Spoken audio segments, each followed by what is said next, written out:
Xin chào các bạn, trong clip ngày hôm nay mình sẽ chỉ cho các bạn tất cả các đòn tay trong võ cổ truyền Việt Nam. Theo một cách đơn giản nhất có thể, mình sẽ lược bỏ đi tất cả những cái yếu tố, những cái gì mà gọi là dư thừa và nó không cần thiết, hoặc là cái tên của nó mình cũng sẽ sử dụng theo cách dễ hiểu nhất. Rồi xin mời các bạn chúng ta cùng theo dõi clip ngày hôm nay. Mình sẽ chỉ cho các bạn tất cả các đòn tay trong võ cổ truyền Việt Nam.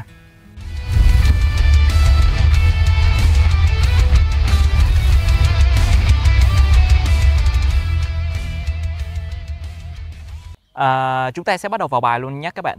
Chúng ta có 5 phần ở đòn tay võ cổ truyền Việt Nam. Chúng ta rất đa dạng. Chúng ta sử dụng tất cả các bộ phận, các vị trí của một cái tay luôn. Nói chung là chúng ta tính từ vai đổ xuống là chúng ta sử dụng tất cả luôn ha. Và các đòn tay trong võ cổ truyền sẽ chia thành 5 phần. Phần thứ nhất là các đòn đấm, là chúng ta sử dụng cú đấm. Phần số 2 chúng ta sử dụng đó là bèn tay, chúng ta gọi là đòn chưởng, chưởng lực, chưởng ha. Rồi phần số 3 là chúng ta sử dụng các đòn chém cạnh tay. Đây, cái cạnh ngoài, chém, chém, chém, chém. Phần số 4 chúng ta sử dụng các cùi chỏ. Các đòn chỏ. Đây, chỗ khớp này, cùi chỏ, cùi chỏ, cùi chỏ. Tí mình sẽ chỉ hướng dẫn thật chi tiết cho các bạn tập. Phần số 5 là chúng ta sử dụng ngón tay. Ghê không? Ngón tay là chúng ta có này, nhất dương chỉ này, song chỉ này, hay là hồ chảo, hay là xà quyền đó mọi người, trong xà quyền này. Đó rồi, mình vào đến mình nói sơ sơ cho các bạn hình dung là 5 phần. Chúng ta sẽ đi từ từ từng phần một. Rồi các bạn cố gắng tập theo và đạt hiệu quả như ý muốn ha. Rồi bây giờ mình sẽ vô phần số 1, đó chính là các cú đấm trong võ cổ truyền. Khi mà chúng ta luyện trong võ cổ truyền, chúng ta sẽ đứng trung bình tấn ha, đứng trung bình tấn để chúng ta đấm. Nhưng mà lát nữa mình sẽ đứng trung bình tấn đấm. Còn bây giờ mình sẽ hướng dẫn cho các bạn kỹ thuật trước để khỏi mỏi chân. Đòn đầu tiên, giờ mình đứng dạng chân này thôi. Đòn đầu tiên nhé, các bạn đứng dạng chân này, rộng bằng vai, rộng bằng vai. Rồi, cuộn tay lên không? Rồi, đòn đầu tiên, cú đấm đầu tiên, đó chính là đấm thẳng. Ngày xưa thì chúng ta sử dụng gọi là thôi sơn, nhưng mà mình sẽ lược bỏ cái từ thôi sơn hay là đảo sơn hay là đăng sơn. Mình không dùng từ đó. Tại vì mình cảm thấy nó, đối với mình nhá, đối với mình cảm thấy thôi mình dùng luôn cái tiếng Việt. Đấm làm sao thì nói vậy, đấm thẳng thì nó là đấm thẳng, đấm vòng thì nó là đấm vòng. Ví dụ vậy nhá, mình sẽ dùng từ đó luôn. Còn bạn thích dùng từ thôi sơn, đảo sơn gì thì tùy bạn, nhưng mà mình chỉ cho các bạn một cách dễ hiểu nhất. Và cũng như các bạn nước ngoài ấy mọi người, các bạn học viên nước ngoài, học sinh nước ngoài ấy, mình không hiểu thôi sơn là gì, đảo sơn là gì, cái dùng cái từ ngữ Hán Việt họ sẽ không hiểu. Và mình sẽ nói luôn là đấm thẳng nhé. Ok, mình thống nhất với nhau như vậy nhé. Rồi, bây giờ các bạn đứng rộng chân hơn vai này, cuộn tay lên hông này, ở trên đai nhé, đừng để đây, cuộn lên hông. Rồi, đơn giản vậy thôi. Đấy là tư thế đòn đầu tiên, đấm thẳng. Các bạn này, xoắn, bạn nhìn trước, 1 2 1 2. Ok, mình sẽ chỉ cho các bạn luôn. Xoắn tay ra này, đưa từ hông đưa ra, úp tay xuống, đẩy thẳng lên, đấm vào giữa ngực. Phần giữa ngực này mọi người, đấm giữa ngực nhé. Đây, đưa ra, giật một cái. Các bạn nhớ giật này, có cái độ giật này, giật này, cái dứt lại phát, thẳng lên, giờ thẳng tay ra. Ok, và mình chỉ cho các bạn cách làm nắm đấm này. Bạn đưa tay lên, mở tay ra, 1 mở tay ra, 2 khép xuống, khép ngón xuống, 3 gập xuống, 4 bẻ ngón cái ra như vậy, để ngón cái ở tay ngoài như vậy. Và cái tay bạn không ngẩng lên vậy, để thẳng ra. Đây là cách thực hiện một cú đấm. Hãy nhớ nha, cách thực hiện một cú đấm và đưa thẳng ra. Khi đấm chúng ta có cái độ giật. Quan trọng cái chỗ giật này nhé mọi người. Còn nhiều những cái bạn mà chúng ta mới tập, như vậy nheo lên, nó không có độ giật. Không có độ giật là bạn làm chưa đúng ha. Chưa đúng hay dùng từ sai, nó nặng nhưng mà gọi là chưa đúng nhá. Nó bị vậy, hoặc là không có lực. Còn bây giờ dứt. Bạn nghe tiếng gió không mọi người? Dứt. Đấm và dứt khoát, gọn gàng. Được không? Cú quan trọng mình nhắc mọi người vậy ha. Cú đấm số 1, đấm thẳng. 1 2 ngửa lên, thu về hông, đấm tay phải ra. Cũng giật luôn. Đó, rồi bạn tiếp tục lại đổi 1 2 1 2. Đó, ok. Xong cú số 1. Rồi các bạn tự luyện nhé. Đây mình hướng dẫn nhưng mình làm nhanh chứ không là luyện nó lâu lắm. Luyện để bài khác mà luyện ha. Cú đấm số 2. Đó là đấm vòng. Đấm vòng vào. Ngang này. Lắc cái này, lắc ngang vào. Cái này nó khác với là trong thực chiến nhá. Trong thực chiến chúng ta, trong thực chiến nó khác nhá, chúng ta phải xoay chân rồi thủ thế. Còn đây mình đang luyện cứ tư thế căn bản. Giống như các bạn học bảng chữ cái A B C D, A ớ bờ cờ giờ đờ, thì bây giờ chúng ta cũng luyện như vậy. Đấm vòng. Đấm này, ngang tay ra. Đấm vào trước người này. Đây. Đấm vào này. Đấm vào này. 1 2, tay phải đấm qua. 2. Dễ không mọi người? Rất dễ đúng không? Khúc đầu này mình sẽ làm chi tiết hơn, còn về sau thì mình sẽ làm nhanh hơn nhá mọi người. 1. Cũng giật nhá, nhớ giật, lắc này, lắc này, lắc này, lắc. 2 1 2 1 2 1 2. Ok không? Qua số 3 rất dễ nhá. Đấm thẳng số 1. Đấm vòng số 2. Đó, ghê không? Cứ một tay rút về hông, một tay đấm. Đó. Rồi cú số 3. Được chưa? Là đấm móc. Móc từ dưới lên. Móc. Đây bạn nhìn góc ngang này. Móc. Móc. Cứ một tay rút về, một tay đấm ra. Móc. Móc. 1 2 1 2 1 2 1 2. Ok. Qua số 4. Đấm tạt. Bạn nhìn này, đấm tạt này. Này, đưa tay lên nhá. Bạn nhìn này, đen chéo tay. Đen chéo tay này. Bật ra. Bật ra. Các bạn đấm ở cái mu tay này, đấm ở chỗ cục xương này này. Đó, đấm cục xương này. Tạt chéo ra. 1 này. Bật ra. 2. Đen chéo tay. Tay nào chuẩn bị đấm thì bạn để ở ngoài nhá. Ví dụ bây giờ chúng ta chuẩn bị đấm tay phải này, tay phải để ngoài. Bật ra. Yeah, này. Bật ra. Đen chéo tay. 1 này, đen chéo này. Đen chéo. Thu tay kia về hông. Tay này bật ra. Chéo. Bật. Chéo. Bật. Chéo. Bật. Đây bạn nhìn góc xiên này. Chéo. Bật. Chéo. Bật. Đó. Cái này gọi là, chúng ta gọi là đấm tạt nha mọi người. Đấm tạt ra ha. Rồi đó là cú đấm số 4. Cú đấm số 5. Đó chính là đấm thấp. Rồi. Này, đấm lúc đầu số 1 này. Đấm ngang này. Còn bây giờ là đấm thấp này, đấm thấp tay xuống, đấm xuống bụng này. Đấm chỗ đai á. Đấm xuống. Cú 5. 1. Giống số 1 đấy, nhưng mà thấp xuống. 2. 1 2. Xong. Cú số 6. Đó chính là đấm xuống. Đấm xuống nhá mọi người. Đấm xuống là gì? Mình phân biệt nha. Này đấm thấp này, mình dùng cái từ dễ hiểu này, đấm thấp nha. Đấm xuống là chúng ta đập xuống nhá mọi người. Đập xuống này. 1 này, đưa tay lên này. 1 đưa lên. 2 đập xuống. Đập cái mu tay ấy mọi người. Chỗ mu tay này này. Lại nhá. 1 đưa tay lên. 2 đập xuống. Rồi. Đưa lên, tay phải lên. Đập xuống. Đưa lên, đập xuống. Đưa lên, đập xuống. Đập xuống, đập cái mu tay. Đập xuống. Đập xuống.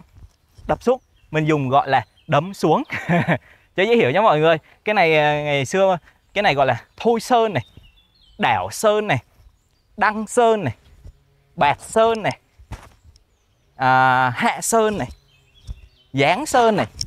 Đó là dùng từ Hán Việt, nhưng mà mình sẽ dùng cái từ đơn giản giống lúc đầu mình nói ha. Cái đòn cuối cùng của cú đấm đó là đấm xoay. Đấm xoay, các bạn để ý cái đấm xoay này. Đấm xoay trong đối kháng các thứ chúng ta hay gọi là đòn rơ ve. Đòn sau. Đây, mọi người này, chú ý nhá. Đang cuộn này, xoay người qua trái này, đan tay này, đan tay lên. Giờ làm theo từ từ nhá. Mọi người này chuẩn bị cuộn tay. Đan chéo tay, tay trái chuẩn bị đánh thì để ở ngoài. Xoay qua bên trái.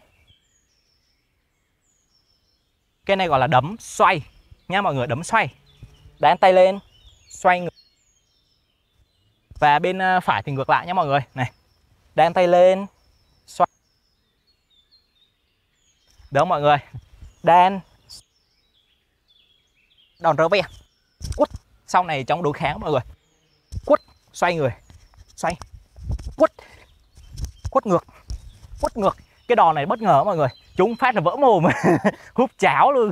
Đó là chúng ta đã xong cái phần số 1, các cú đấm trong võ cổ truyền Việt Nam.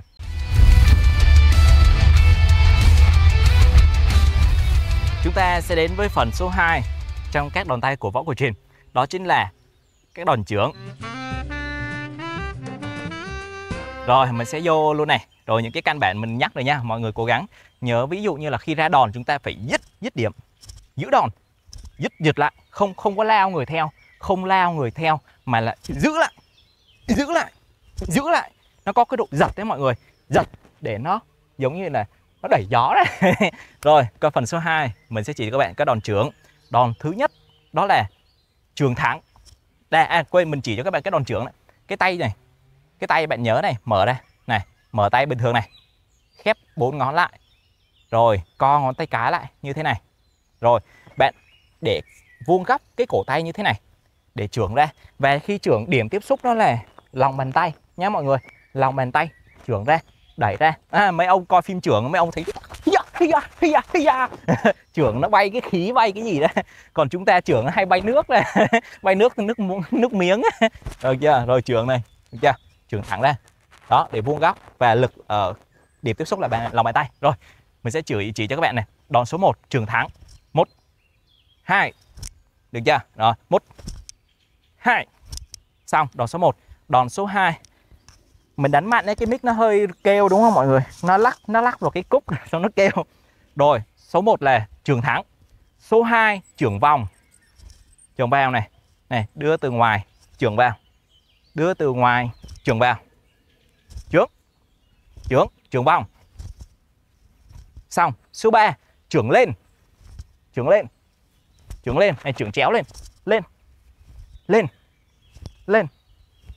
Được chưa? Rất dễ đúng không mọi người? Số 4 chưởng tạt. Chưởng tạt thì chúng ta không chưởng bằng lòng bàn tay. Chưởng tạt là chúng ta vỗ bằng cái mu tay này, cái mu bàn tay này nhá. Cái phần này nhá. Nãy các kia là phần này. Phần trong này, bây giờ mình đánh phần ngoài. Rồi, chưởng tạt này. Vỗ ra, tạt ra, bạt ra, tạt ra. Chưởng tạt ra. Chưởng tạt ra. Được chưa? Chưởng tạt ra. Rồi, đòn tiếp theo đó chính là chưởng thấp. Chưởng xuống. Dễ không mọi người? Xong. Chúng ta xong phần 2 đó. Dễ như chơi mọi người. Dễ như ăn kẹo. Kẹo này mà lười tập thì kẹo này nó cũng hơi đắng ấy nhá mọi người. Gọi là kẹo đắng.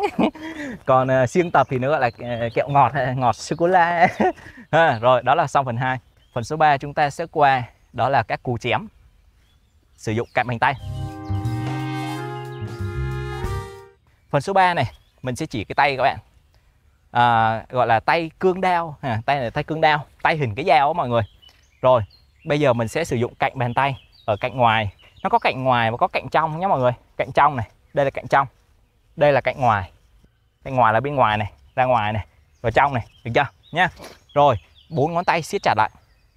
Ngón tay cái cũng siết chặt vào. Nó thành hình cái đao như thế này. Như thế này. Băm xuống. Phang ra, chém ra. Rồi, mình sẽ chỉ cho các bạn các động tác của cái đao. Cái tay đao nha. Rồi, đòn đầu tiên đó là đẩy đao. Đẩy đao ra. Đẩy ra, được chưa? Này. 1 2. 1. Nhớ cái cạnh tay đưa ra nhé. 2. 1 2. Ok, chưởng bạn ạ. Lúc rút về bạn mở tay vẩy cũng được nhá. Vẩy cũng được. Còn nắm tay cũng được, tùy nhá. Cái này không quan trọng, quan trọng là cái chỗ ra này. Quan trọng cái đẩy ra ấy, chứ còn không quan trọng cái này nhá. Cái này để vẩy cũng được, để đao luôn. Này, để đao cho khỏi quên. Rồi, hoặc là nắm lại. Nắm. Rồi, đó là động tác số 1, đẩy đao. Số 2 gọi là chém vòng. Chém vòng vào. Vòng từ ngoài vào. Ngửa tay lên này mọi người, thấy không? 1 này. 2 này, đưa tay lên này, lấy đà này. Băm vào. Đưa tay lên này. Băm vào. Chém ngang vào. Chém vòng. Được chưa? Chém vòng. Được chưa? Rồi, số 3 đó là chém lên. Chúng ta sẽ chém cạnh trong của tay. Chém lên này. Bật lên. bật lên, được chưa? 1 2 3 4. Bạn nhìn thấy không? Đó, quan trọng bạn tập trung cái tay nhá. Cái chân thì đứng dạng dạng là được. Chưa quan trọng. Tí cái chân mình sẽ tập đứng trung bình tấn thì nó khác ha. Rồi quét số 4. Chém chéo. Này, chém chéo này. Bạn cuộn tay lên. Đan chéo tay. Cứ chém chéo là đan chéo tay này. Mở tay ra. Tay mở, mở đao này. Chém lên. Chém lên. Chéo lên. Chéo qua một bên này. 45 độ, chéo lên. 1. Đan chéo tay. 2. Đan chéo tay.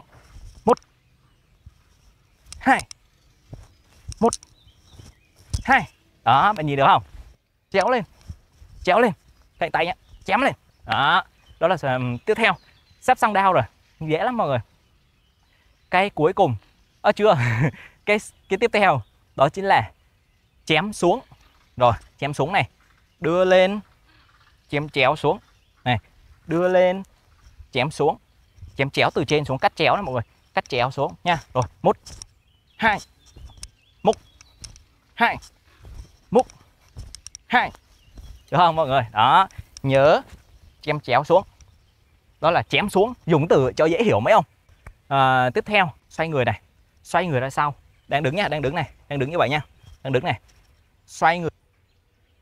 Đưa tay chéo lên này. Được không mọi người? Này, quơ tay này. Đen chéo tay. Tay trái mở, tay phải nắm. Xoay người qua. Ở bên phải thì ngược lại. Đây, đang đứng này. Quơ tay. Đen chéo tay. Xoay người. Những cái này chúng ta trong các bài quyền chúng ta sẽ học ha. Này, xoay người chém. Xoay. Cứ tay nào chuẩn bị chém thì tay đó mở ra, mở đao. Tay kia nắm đấm, xoay chém. Được chưa? Này, tay nào chuẩn bị chém để ngoài nhá. Bạn đứng để trong vậy nhá. Để trong vậy không chém được. Để trong vậy nó bị vướng đấy mọi người. Hey dạ. Vướng cái thằng này. Bạn nhớ để ngoài, được chưa? Để ngoài chém. Để ngoài chém, rất dễ hiểu đúng không mọi người? Đó là đòn cuối cùng của cái tay đao ha. Phần số 4 mình sẽ chỉ cho bạn đó là các đòn trỏ trong võ cổ truyền Việt Nam. Đòn số 1, đòn cắm trước. Đưa cùi trỏ lên. Cùi trỏ là bạn nhớ này, là chúng ta đánh bằng cùi trỏ này nhá. Dễ hiểu đúng không? Cùi trỏ ai cũng biết. Rồi, đòn số 1 là đòn cắm trước. 1 này, cắm lên. 2. Cái này kết hợp với lực lao vô cắm vô thì nó mạnh nhá, còn đứng tại chỗ nhìn nó hơi yếu. Nhưng mà nhìn vậy chứ chúng là cũng hơi mệt đấy nhá mọi người. Này, 1. Cắm. Cắm. Rồi, cắm trước có một kiểu nữa, đó là cắm ngang. Cắm trước nhưng mà bên ngang. Này, cắm trước này. Cắm trước giật ngang đây này. Này cũng là cắm trước nhá mọi người. Cắm trước này, bên trái này. 1, bên phải này. 2, được không? Trái. Phải. Cắm ra, cắm trước này. Cắm lên trước. Giật qua. Đó là đòn số 1. Đòn số 2 của chó, đó chính là đòn chó ngang. Chó ngang, lật vào. Bạn nhìn nha. Lật. Và khi đánh chó, bạn có thể để thẳng tay như vậy, kiểu như chó đẹp. 2 là bạn có thể rũ này xuống. Rũ này xuống cũng được. Vậy cũng được. Để dồn lực vào cùi chỏ. Dồn vào cùi chỏ. Vậy. Để vậy cũng được. Mà để vậy cũng được. Tùy nhá, tùy các bạn nhá. Quan trọng cái chỗ cùi chỏ này đánh cho độ chuẩn ha. Nhá, đòn chỏ số 2 đó là đòn chỏ ngang. 1 2 1 2, mình xoay hướng nhìn đó. Rồi. Đòn số 3, chỏ xước. Xước chỏ lên. 1, xước lên này. 2 1 1 2. Đó, bạn nhìn được không? Dễ không? Mình cố gắng làm cho bạn dễ hiểu. Số 4, chỏ tẹt. Này, chỏ tẹt đây này. Tẹt ra. Bật ra này, đi bật chẻ ra. Bật ra này, vòng bật ra. Chỏ tẹt. Tẹt ra. Được chưa? Số tiếp theo. Số 5 đúng không? Chỏ cắm. Cắm xuống. Cắm từ trên này, cắm xuống. Cắm. Chỏ cắm, được chưa? Bây giờ tiếp theo đến đòn chỏ là đòn chỏ úp. Mọi người này nhìn này.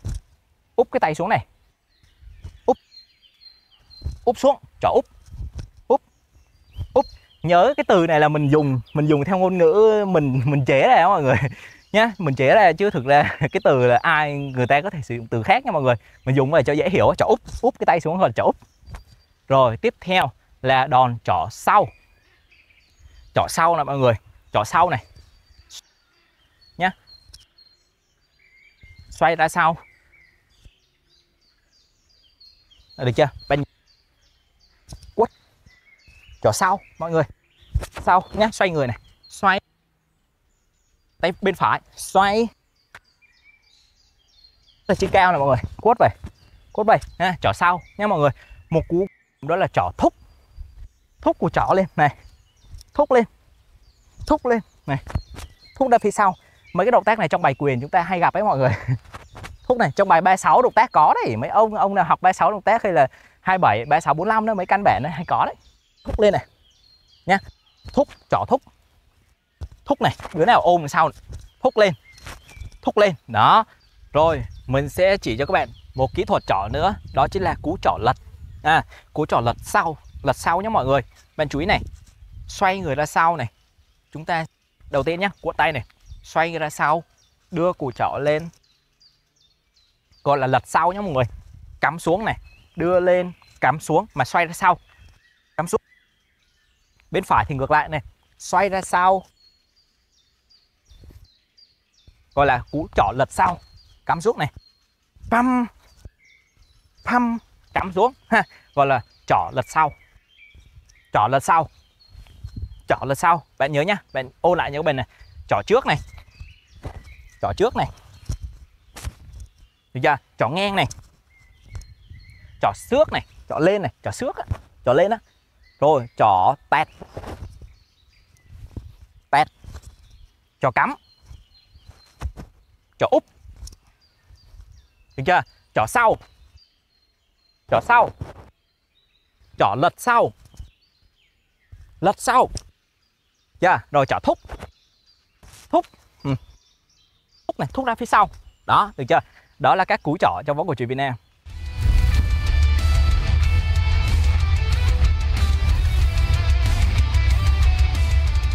Rồi, xin chào các bạn đến với phần số 5 là các đòn chỉ, các đòn ngón tay của võ cổ truyền Việt Nam. Bây giờ mình sẽ chỉ các bạn. Các đòn chỉ là chúng ta sử dụng ngón tay nhé mọi người. Đây, cái phần tay này nãy giờ chúng ta đã đi hết rồi. Cú đấm là phần 1 này, được chưa? Rồi cú chưởng là phần 2, 3 là đòn chém cạnh tay, 4 là đòn trỏ. Rồi số 5 chúng ta sử dụng ngón tay. Sởi ngón tay cũng sử dụng được mọi người. Rồi, ngón tay này. Đòn đầu tiên sử dụng tất cả luôn này. Nó sẽ có những cái đòn này mình giới thiệu cho các bạn này. Đòn số 1 là đòn gọi là nhất dương chỉ này. Chúng ta sử dụng một ngón này. Nhất dương chỉ nhá, một ngón. Song chỉ là 2 ngón, tam chỉ là 3 ngón. 3 ngón nó có như vậy hoặc là nó có như vậy. Cái này cũng gọi là 3 ngón. Được chưa? Cái này trong hùng kê quyền chúng ta sẽ, cái bài về con gà đá mọi người, chúng ta sẽ có cái ngón tay như vậy. Đây là tam chỉ ha mọi người. Rồi tứ chỉ này chúng ta thường là chúng ta sẽ không mở ra vậy, thường là chúng ta không mở ra vậy mà chúng ta sẽ khép lại như vậy, và chọc xỉa cái ngón này. Thì chúng ta thấy con gì đây? Con rắn, xà quyền đúng không? Xà quyền, được chưa? Rồi ngũ chỉ là 5 ngón. 5 ngón thì chúng ta thường là chúng ta sẽ có tay hổ chảo. Đúng không? Hổ chảo. Bài các hổ, lá hổ Thượng Sơn chúng ta cũng gặp. Đó. Rồi các bài quyền về hổ thì chúng ta sẽ có tay hổ chảo, xà quyền. Đó.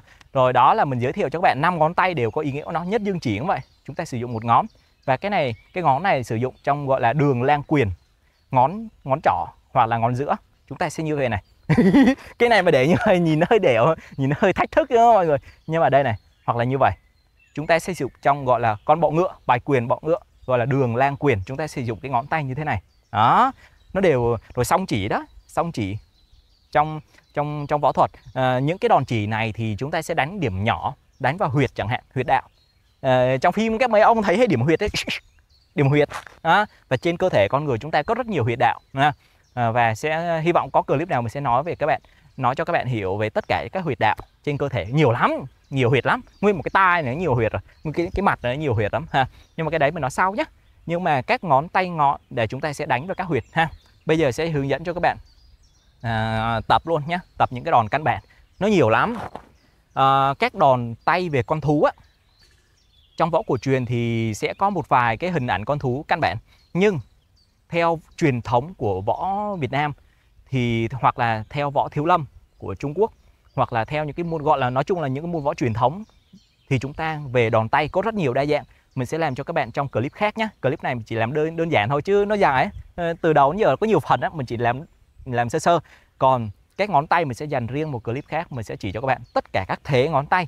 Ví dụ cái nào là con rắn, cái nào là con hổ, cái nào là con báo, cái nào là con rồng, cái nào là con đại bàng, cái nào là con hạc, ví dụ vậy nhá. Mình sẽ chỉ căn bản kỹ hơn. Còn clip này mình sẽ làm chung chung. Rồi, đòn đầu tiên đó chính là chúng ta sử dụng cái đòn đâm nhá mọi người. Đầu tiên là chúng ta gọi là đâm chúng ta sử dụng nha. Này, tay này siết giống tay đao ấy, nhưng mà chúng ta chọc cái ngón tay, đâm thẳng, bạn nhìn này, đâm thẳng, đâm vòng, được chưa? Bạn nhớ nha, đâm lên, xỉa lên nha, xỉa lên, được chưa? Rồi, đấy là 3 đòn dễ tập. Đòn số 4 là chúng ta để ngay ngón tay như thế này, ngón tay cái mở ra như vậy. Bạn nhìn thấy không? Này, mở này, nắm, bẻ ngón tay cái. Số 4 đâm chéo, đâm chéo ra này, đâm chéo. Đó, đòn số 4 này, bạn thấy cái ngón tay cái không? Đâm ra. Và được chưa nha? Rồi đòn số 5 đâm thấp. Đâm thẳng này, đâm thấp này, được chưa? Thẳng này, vòng này, lên này, chéo này, thấp này. Đó là những cái đòn đầu tiên, được chưa? Đấy, mình lướt, nó hơi giống phần trước cho mình lướt cho các bạn dễ tập nha. Rồi tiếp theo, nó khác một xíu này. Cái ngón tay nhé mọi người. Phụng nhãn. Đây, cái ngón tay bạn để như thế này. Này, bạn nhìn này, đây là gọi là đòn phụng nhãn. Giống như mắt con chim phụng. Rồi đây phụng nhãn này, đâm cái ngón như thế này. Bạn nhìn thấy không? Cái đòn này đánh vào huyệt đạo này, những cái điểm mà điểm nhỏ mọi người. Đấm vào chấn thủy, cái đòn này cũng hơi thốn đấy mọi người. Rồi, mình sẽ chỉ các bạn này, để tay này. Siết vô. Thay vì mình nắm đấm thì mình để nhô cái ngón tay trỏ, nhô ra khỏi các ngón kia. Đây. Sau đó ngón cái bạn đè lên trên để giữ lực, chứ không để ngón cái đập cái này nó lại tụt vào trong đúng không? Đụng vào nó tụt, nó yếu lắm. Bạn lấy ngón cái đè ra để giữ lại thì nó cứng nhá mọi người, cứng. Đấy, cái đòn này đánh điểm nhỏ này, đánh chỗ này. Đây là đòn phụng nhãn. Còn đánh được hay không thì mình sẽ chỉ cho các bạn khác nhá, chứ mấy ông làm về đâm luôn thì ai khỏe thì đâm được, nhưng mà yếu đâm vào cái đau tay mình chứ đau ai, đúng không? Cái nào cũng phải luyện nhé mọi người, phải luyện thì mới đánh được. Rồi, đây là đòn phụng nhãn. Đúng rồi. Rồi tiếp theo, đòn tiếp theo đó là đòn long đầu. Phụng nhãn rồi long đầu là chúng để ngón giữa. Đây ngón giữa này này. Cái ngón giữa này bạn thấy không? Đây này, đây cái ngón này. Đó, bạn quạt vô. Nhô nó ra ngoài như thế này. Ngón tay cái bạn chặn lại. Đây. Đây mình để gần cho các bạn nhìn này. Đây, cái đòn giữa này gọi là long đầu. Giống như cái u của con rồng á mọi người. Gọi là long đầu nhé mọi người. Trong võ thuật để vậy. Ngón tay cái chặn lại. Long đầu cũng đâm vào huyệt, đâm vào huyệt. Nó khác cú đấm nhé, đấm là thẳng luôn. Còn cái này nhô ra. Đó là đòn long đầu. Rồi tiếp theo mình sẽ chỉ sơ sơ những cái đòn trong võ cổ truyền. Chúng ta sẽ có vài cái thế tay, như là thứ nhất hổ trảo. Cái tay này bạn mở ra bình thường nhá, bình thường này, gồng lên, siết, gồng lên như vậy, giống con hổ. Đây gọi là đòn hổ trảo. Bạn thấy không? Hổ trảo. Trong bài Lá Hổ Thượng Sơn này, hoặc là hổ quyền, đó, chúng ta sẽ gặp các đòn hổ trảo. Từ từ. Rồi, hổ trảo chúng ta sẽ có vả này, tát này vô này, vồ xuống này, xé mồi đây này, xé ra này, chụp vô mồi này, xé ra, chụp, xé ra như vậy. Giống con hổ, là gọi là hổ trảo. Tiếp theo, những cái con vật mà hay gặp trong võ cổ truyền nhá. Còn đấy, nãy mình nói với các bạn, mình sẽ làm riêng tất cả các con vật theo võ truyền thống trong clip khác. Rồi, đòn tiếp theo, tay xà quyền. Đây, bạn để này, để tay bình thường nhá, tay bình thường, siết 5 ngón lại như thế này. Ngón tay cái bạn có thể co như thế này cũng được nhá. Rồi bạn này, bạn nhìn cái góc ngang này, cúi cổ tay xuống như vậy, cho giống cái đầu con rắn ấy. Co lại, co khúc này lại này, như vậy này. Đây, mổ như vậy được, bạn thấy không? Đây là xà quyền, mổ, chúng ta có thể xà quyền, hoặc là mổ ngửa. Ngửa vậy cũng được, cũng là xà quyền. Mổ. Hoặc là có nơi chúng ta sẽ mở cái ngón tay này ra. Nó giống cái đầu con rắn, bạn thấy không? Giống đầu rắn, cạp cạp. Rắn nó kêu cạp cạp. Này, mổ ra, mổ ra, mổ ra. 5 con rắn đó đúng không mọi người? Mình sẽ chỉ cho các bạn riêng. Để giới thiệu cho các bạn cái đòn đấy, đòn tập nha. Xà quyền, mổ. Này là rắn gì? Rắn giun. Rồi tiếp theo đó là cái đòn theo võ cổ truyền á nha, ưng chảo. Đây, nhưng mà ưng chảo trong võ cổ truyền cũng ít gặp trong các bài quyền lắm, nhưng mà chúng ta cũng phải tập nhé mọi người. Tư thế này có thể gọi là ưng chảo cũng được. Này, ưng chảo được giống cái móng vuốt của con chim ưng. Bạn nhìn này, đâu rồi? Đây, siết 2 ngón này lại, siết 2 ngón cuối lại, mở 2 ngón này ra. Đây, 3 ngón này, ngón cái, 2 ngón trên này gọi là tam chỉ này. Đây, chúng ta có thể dùng đây gọi là đòn ưng chảo nhé. Dùng giống cái móng vuốt của con chim ưng á để nắm bắt ưng chảo ha. Rồi, đó là cái đòn ưng chảo. Nhưng mà đây là theo căn bản trong võ cổ truyền nhé, mình nhắc đi nhắc lại nhé, bởi vì mỗi môn phái hoặc là mỗi môn võ nó lại khác nhau chứ không đơn giản ha. Rồi tiếp theo trong võ cổ truyền còn con gì nữa ta? Khỉ, hầu. Trong võ cổ truyền á, trong một số môn phái thì chúng ta dùng theo đúng ấy, hầu quyền ấy, cái tay là để bình thường vậy thôi nè mọi người. Tại vì tay con khỉ nó giống tay con người, chỉ cần hơi rụ xuống xíu thôi, mở hết ngón tay ra nhẹ nhàng như vậy, đây là hầu quyền.